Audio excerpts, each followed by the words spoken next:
In a quiet fold of Arcadia, where mist breathes across reeds in silver ribbons, Heracles arrives before the world has fully woken. The sky is a sheet of brushed bronze, dimmed as though the sun were humming beneath a soft veil. His sandals press gently into the moss along the lake's edge, not disturbing even the smallest pebble. No clash, no shout, only the soundless rhythm of his presence folding into the landscape, like a stone sinking slowly into velvet water. The lake known as Stymphalus does not glitter. It absorbs light instead, holding the memory of wings, the trace of long-ago feathers that once touched its mirrored surface. Heracles pauses at its shore. His eyes scan the trees, tall, slender things, their trunks pale with sleep. They do not watch him. They do not move. Yet somehow he feels seen. This is not a place where time walks forward. Here it hovers. The breath between centuries lingers in the stillness, as if waiting for a forgotten name to be whispered once. Again, Heracles does not speak. His journey has brought him here, not to conquer, but to understand, a trial not of might, but of presence. In his hand, the curved outline of a bow rests like a cradle. Slung at his side, a bundle of arrows lies dormant. No threat, only intention. Their tips remain soft in shadow, as if reluctant to gleam. Across the lake, reeds rise in delicate patterns, like the stems of flutes never played. And within them, if one listens, not with ears but with breath, there is a quiet thrum, the almost music of things not yet stirred. It is here the Stymphalian birds once nested, not in fury, but in a riddle of stillness. Their feathers, it is said, held the sheen of tarnished metal, not armor, but memory. Their beaks, sharp in design, yet unused, like the teeth of forgotten instruments in a closed chest of song. But now there is only the hush. No wings cut through air. No cry pierces the canopy. The birds are not gone. They are waiting. Perhaps not above, perhaps not even around, but within the air itself, a soft shape folded in the quiet, like a lullaby forgotten before the final note. Heracles breathes. He kneels near the edge, touching the water with the tip of his finger. It receives him gently. There is no ripple, only a dim widening, as though the lake were drawing him in, not physically, but symbolically inviting him to match its rhythm. Somewhere in the branches, a feather clings. It sways, not from wind, but from memory, a shimmer of copper against the pale bark. Heracles sees it, and in its glint, a question: must all things be met with sound? He closes his eyes, not to sleep, but to hear more clearly. And in the deep pause that follows, the land breathes with him. The task is not to drive the birds away. It is to become still enough that they no longer need to hide. Heracles remains, the lake beside him, the mist wrapping his limbs like silk. There is nothing more to be done, not yet. And so he waits. Inside the breath of Arcadia, soft stillness gathers, and above the lake, the clouds begin to drift like feathers. The reeds remain untouched. The bow stays slack. You are not alone in the silence. You are surrounded by things that have never needed names.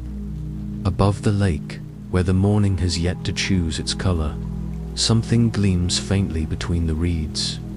It is not light, it is not movement, it is the quiet residue of wings. Wings that do not flap, do not cry, do not pierce the hush. They rest, unseen to the waking eye, but gently imprinted on the air, like a dream that still clings to the corners of consciousness. The sky has taken on a bronze hue, not molten, but brushed, like old cymbals sleeping in the loft of a temple. The clouds, gentle and full, drift as though pulled by harpstrings. Below them, Heracles steps forward without urgency. His path is not marked by footprints. The moss gives no resistance. In this place, even time makes way for him, not out of reverence, but out of shared quiet. He pauses again. The trees around him form a kind of open colonnade, tall trunks rising like silent flutes. The canopy above does not tremble, yet in its stillness, something waits. Not danger, not interruption, only presence, as if the branches themselves recall feathers brushing through them long ago. Then, with no sound, a shimmer. Not a bird, but the idea of one.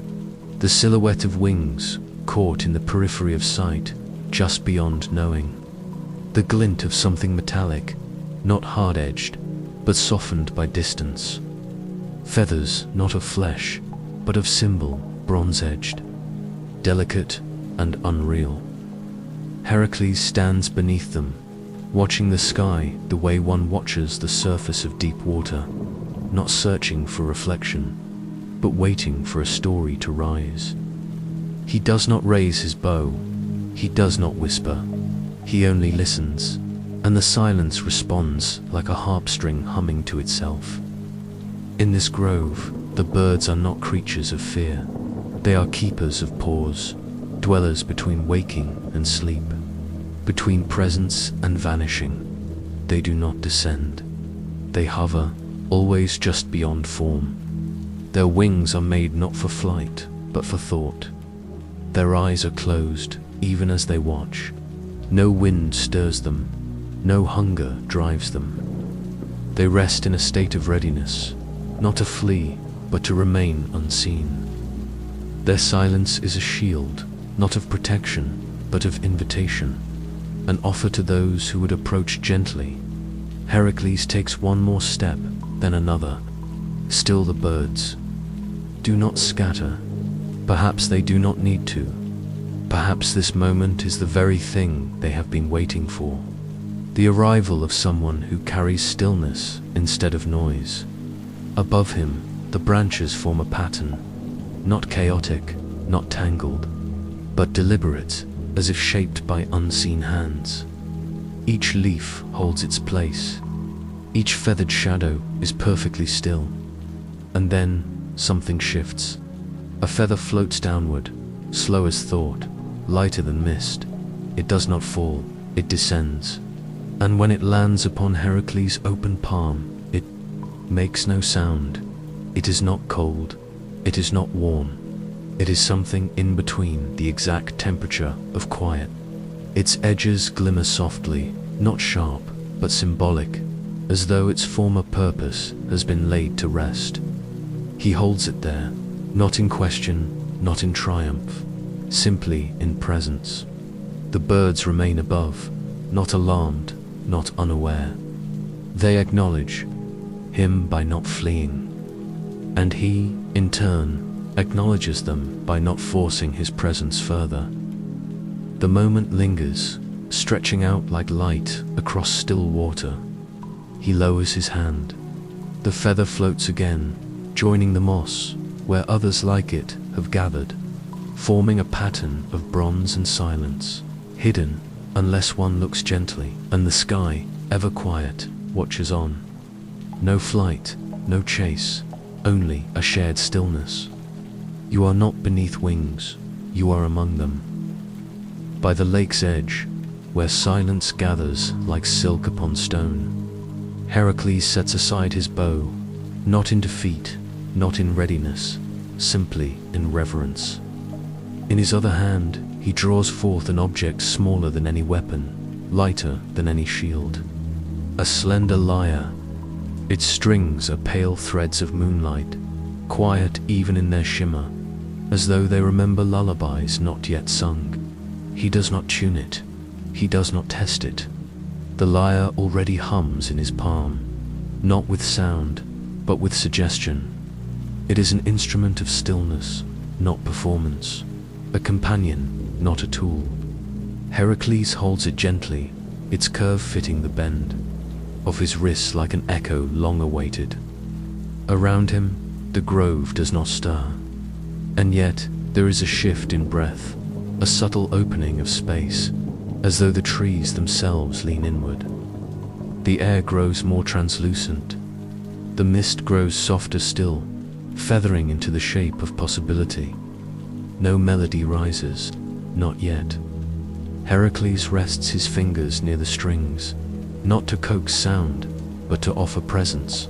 Each fingertip becomes a promise, not to awaken, but to acknowledge. The birds, above and unseen, remain suspended in their quiet watching. Their wings, etched in metal light, seem to pulse faintly, not with motion, but with memory. They are instruments, too, not of music, but of waiting. Their silence is not absence. It is the first note, held indefinitely. And so, Heracles plays.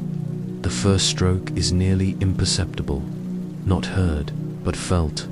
A vibration that passes through the mist, like a sigh remembered from a childhood dream. It reaches no ears, yet the trees seem to soften. A leaf detaches and drifts downward, spirals low. The lake opens in concentric hushes, receiving the moment without resistance. Each note that follows is like light filtering through closed eyes, gentle, distant, deep. They do not form a song. They are the places between song, pauses, glances, touches, not made but imagined. Heracles does not look up. His gaze is inward, his hands moving not with intention, but with instinct. The way a river curves around stone without planning. The way sleep draws over eyes when the night is ready. The birds do not respond with flight. They respond with nearness. Not a descent, but a drawing closer, like fog weaving itself into the folds of cloth. Still above, still unseen, but the air thickens with presence, metallic, golden, feathered. Still, he plays on. And within the hush, the lyre's strings whisper not melody, but memory. The shimmer of wings never used. The hush of feathers never ruffled. The pause of creatures who live between sound and shadow. Here, music is not for stirring, it is for settling. It is not to move things outward, but to bring them gently inward. It does not awaken, it reminds, it enfolds. At the edge of the water, ripples trace themselves into patterns, not from the strings, not from the birds, but from something older. Perhaps the lake itself is listening. Its surface remembering lullabies from an age when gods and groves shared quiet songs at dusk. One final note, so soft it barely exists, hangs like dew in the air. Heracles lets it fade. The lyre falls silent, not abruptly, but like a candle wick after the flame has bowed. He lowers the instrument into the moss. It rests, its curves cradled by the ground. And above, the space where birds linger feels fuller, warmer, as if the trees themselves have inhaled in slow approval. No feathers fall, no wings stir, but the hush has shifted. It is no longer the hush of waiting. It is the hush of listening, of being heard without being asked. Heracles closes his eyes. He has not summoned them. He has met them. And the song, though vanished, remains. The silence is richer now, not empty, not expectant, but whole, as though something soft has joined you and chosen not to leave. The music has passed, but its trace remains, not in the air, but in the texture of things. The moss feels deeper now. The light bends differently across the trunks of the trees, and where before the reeds held only stillness, now they shimmer with a softness touched by listening. Heracles rises without sound. The lyre rests behind him, already forgotten by the earth as if it had always belonged there. He walks slowly through the grove, past trees that stand like guardians, not of secrets, but of silences.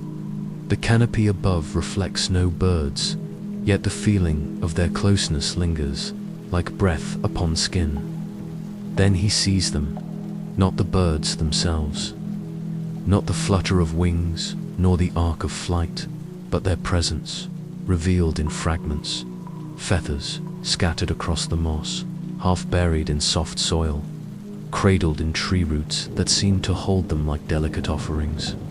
They are not fresh, nor are they old. They exist outside time, as if they have always been waiting to be noticed. Each feather is long and elegant, its spine a thread of muted bronze. The veins glint faintly with tarnished gold, dulled not by age, but by memory, as if they shimmered more brightly in another dream. They are not sharp, their edges curl gently inward, like petals folding at dusk. Heracles kneels before one, fingertips brushing its edge. It yields, then rests again, as if acknowledging his presence. He lifts it slowly. The feather is light, yet it carries weight, not in mass, but in meaning. This is not a remnant of flight. It is an emblem of something more still, the act of being seen and choosing not to fly. He walks forward, and more feathers appear. Some hang gently from low branches, swaying in invisible breezes. Others lie beneath fern and vine, revealed by chance rather than discovery. Each one carries the same softness, the same hush. This is no battlefield. There has been no scattering. These feathers have not fallen. They have been left, perhaps, as invitations, or as gestures, small signals of presence offered by beings who choose not to be known. A clearing opens before him, and there, at its center, a pool of water round and still, smaller than the lake, yet somehow deeper, not in dimension, but in essence. Its surface reflects not the sky, but the shape of branches above, as if it sees what looks down rather than what is above. Several feathers float upon it, barely touching, their presence more a whisper than a pattern. Heracles stands beside the pool, the feather still in his hand. He watches as a petal-shaped ripple disturbs nothing. The water sways, but does not scatter the feathers. Instead, they draw slightly inward, as if comforted. In this moment, he realizes the birds have never needed to be found. They have never been separate from the grove, the air, the hush. They are here in every feather, in every pause between breaths, in every soft place the eye might overlook. Their presence is not elusive, it is embedded. He kneels again, places the feather gently upon the pool's surface. It joins the others, not as a gift, not as a return, but as a quiet echo. The trees lean inward, their branches not closing, but embracing. The light filters through the leaves, touching each feather with warmth. No shimmer, no gleam, just a glow, as if the feathers remember the sun, not as fire, but as a lullaby. Heracles says nothing. He needs to say nothing. This grove does not require voice, only awareness. His task, it seems, was never to challenge or to scatter. It was to bear witness, to walk with enough softness that the feathers need not be hidden. He remains still beside the pool, and above, though no shape is visible, the hush grows deeper, like sleep just beginning to take hold. The feathers do not fall. They remain like thoughts, so gentle, they never needed to become words. Around Heracles, the grove deepens not in darkness, but in quiet. The light no longer filters in beams. Instead, it settles gently in the spaces between, like a slow breath held just before exhale. The trees do not move. Their leaves do not tremble. They seem to watch without watching, their stillness fuller than stone. This is not the kind of forest that follows the rhythms of day and night. It exists outside the wheel of ours, in a hush that predates clocks, fire, or even footsteps. And in this hush, Heracles walks. Each step he takes is slow, not from caution, but from harmony. The ground beneath him gives without complaint, covered in a tapestry of old moss, layered feathers, and fallen petals. He does not seek the birds. He no longer wonders where they perch. They are here not to be seen, but to be felt, like music behind a closed door. Their nearness is not a presence, but a tone. Above him, the branches curve into arches, not crafted, not planted, but naturally, formed into the shape of listening.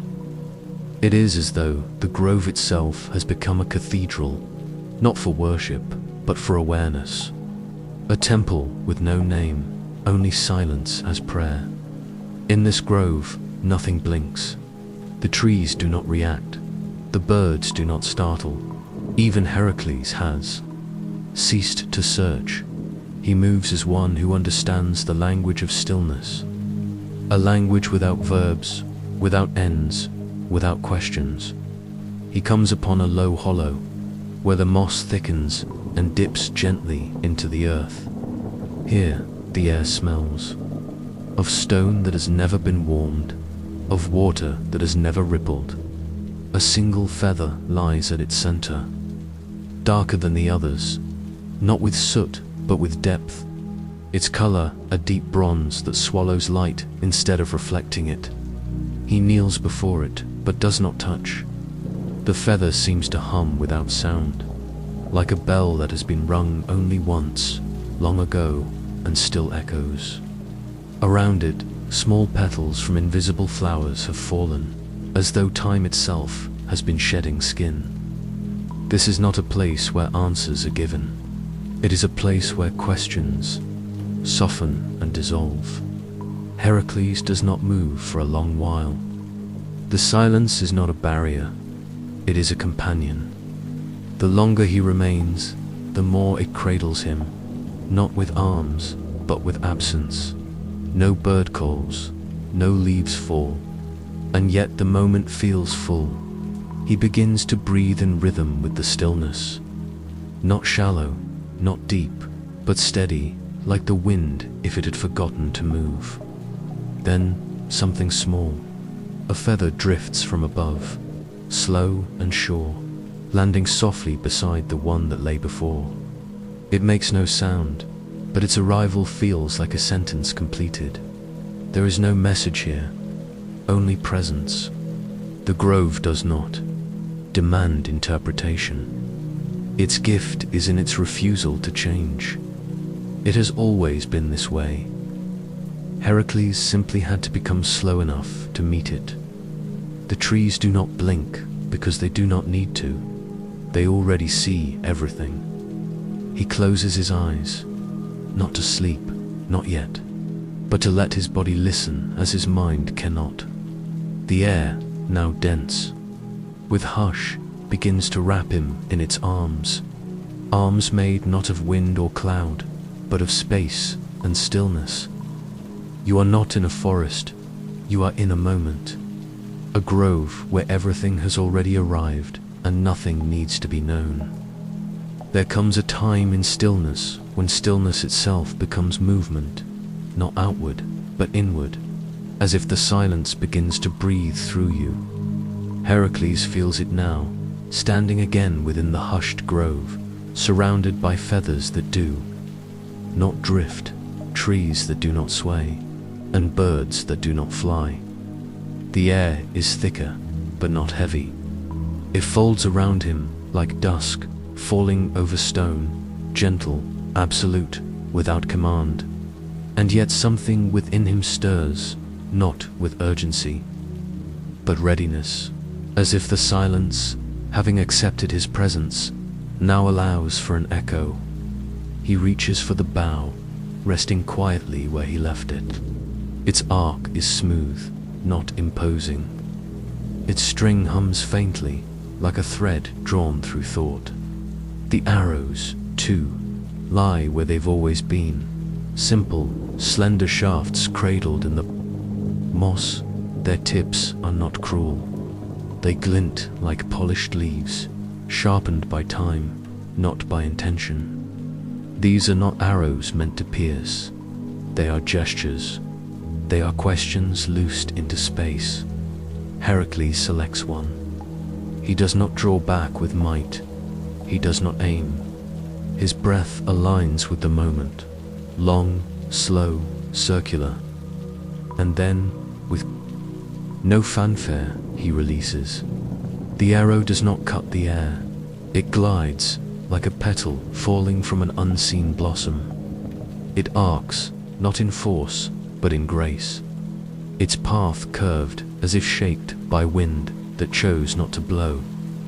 It lands somewhere between reeds, near the lake's edge, with no sound at all. Another follows, and another. Each arrow he sends feels less like an act and more like a presence, something offered, not directed. The bow becomes an extension of quiet thought, and the arrows drift through mist the way sleep settles over limbs, slowly, warmly, without need. He does not count how many arrows he releases. There is no number here, no measure, only rhythm. Each release is like a heartbeat echoing into stillness. Above him, the presence of the birds deepens. They do not descend, they do not vanish, but the grove seems to shift, gently, in acknowledgement, as if the air itself has taken a new breath. The final arrow leaves his hand with a gesture more like letting go than sending forth. It spins once, slow and silver, then lands softly in a fern's embrace.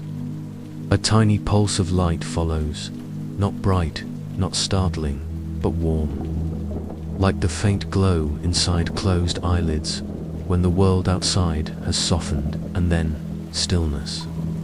Again, not the same as before.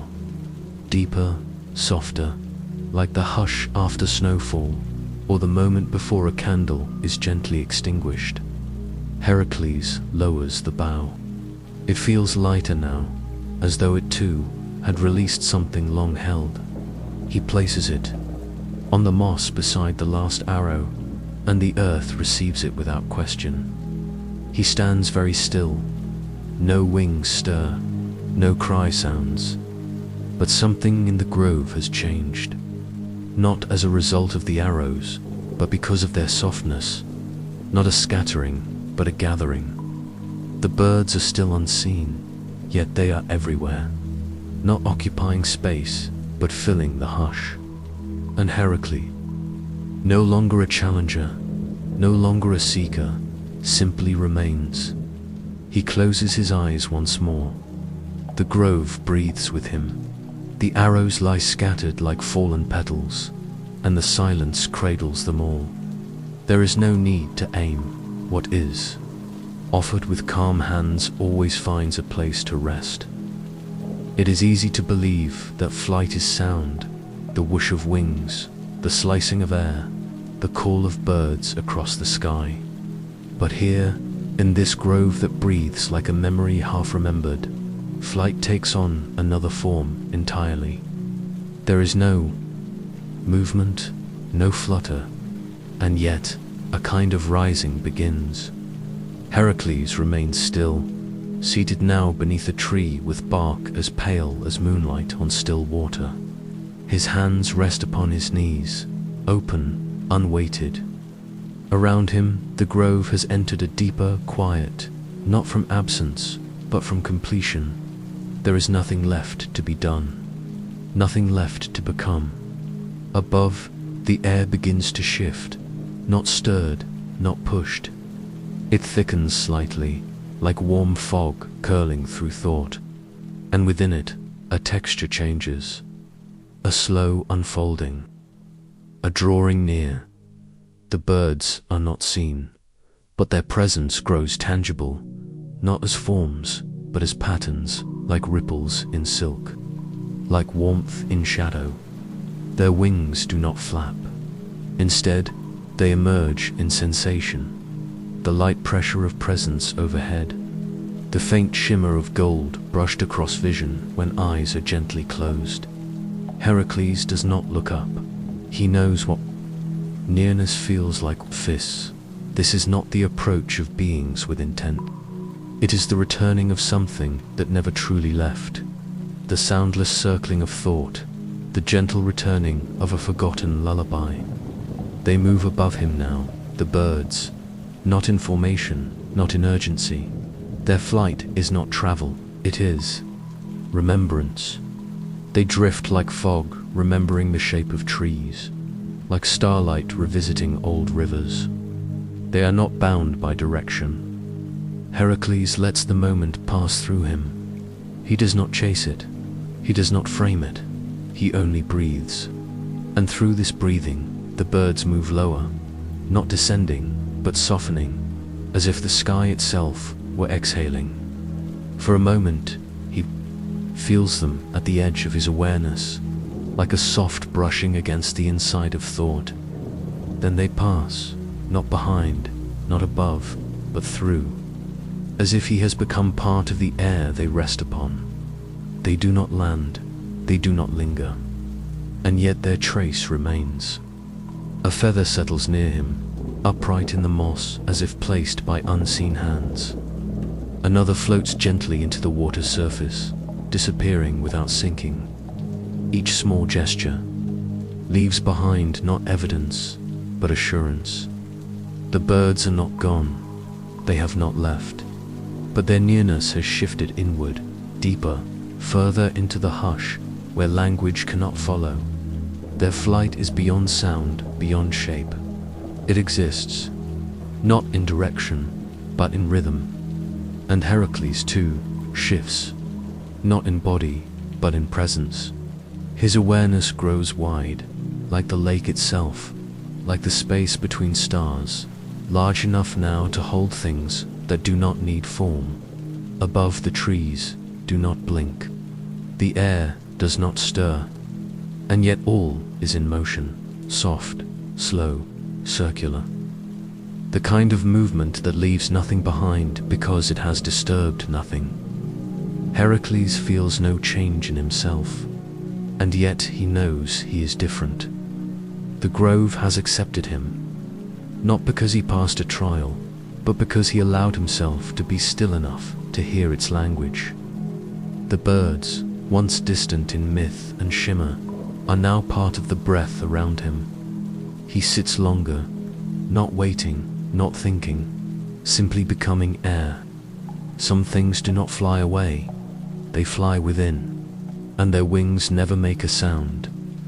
The grove begins to fade, not in vision, but in distinction. Boundaries soften, light becomes less a thing that falls, and more a thing that breathes. What was moss becomes memory, what was water becomes dream. The trees remain, yet they do not assert themselves. They recede gently, like thoughts at the edge of sleep. Heracles sits still, and all around him the feathers begin to dissolve. Not disintegrate, not vanish. Dissolve into air, into mist, into the quiet rhythm of fog rolling across a mirror lake. Each feather, once sharp in silhouette, now loses its edge. The golden bronze, the tarnished shimmer, the delicate curve all blur into soft grey. Not from loss, but from blending. They are returning to something more original, more complete, not less real, but less defined. One by one, they lift without lifting, rise without motion, fade without departure. The fog accepts them, not as guests, but as returning shapes of itself. Heracles watches, not to hold on, not to understand, only to witness. He has seen what needed seeing, And what he sees now is the place after sight, the in-between, where breath becomes mist and memory becomes silence. The lake at his side no longer reflects, it absorbs. It takes in sky and branch and disappears them into its soft surface. What was mirror becomes cradle. What was image becomes depth. The fog thickens, not as a curtain, but as a lullaby. It coils around Heracles without weight, without chill. It gathers in the folds of his tunic, along the lines of his hands, across the bow now resting untouched beside him. The arrows lie where they fell, barely visible beneath the pale hush of air. He does not move to rise. This place is not one to leave. It will remain long after he does. And perhaps, in some quiet way, he never will. Not all departures are movement. Some are simply the blending of form into rhythm. Around him, the grove has become a suggestion. The trees are outlines, the reeds are shadows. The feathers, once so carefully detailed, are now strands of fog, curling with purpose but no destination. And within this slow disappearance, there is no sadness, only completion. The story has no ending because it was never told in words. It was offered in hushes, in glances, in the pause before a sound that never arrives.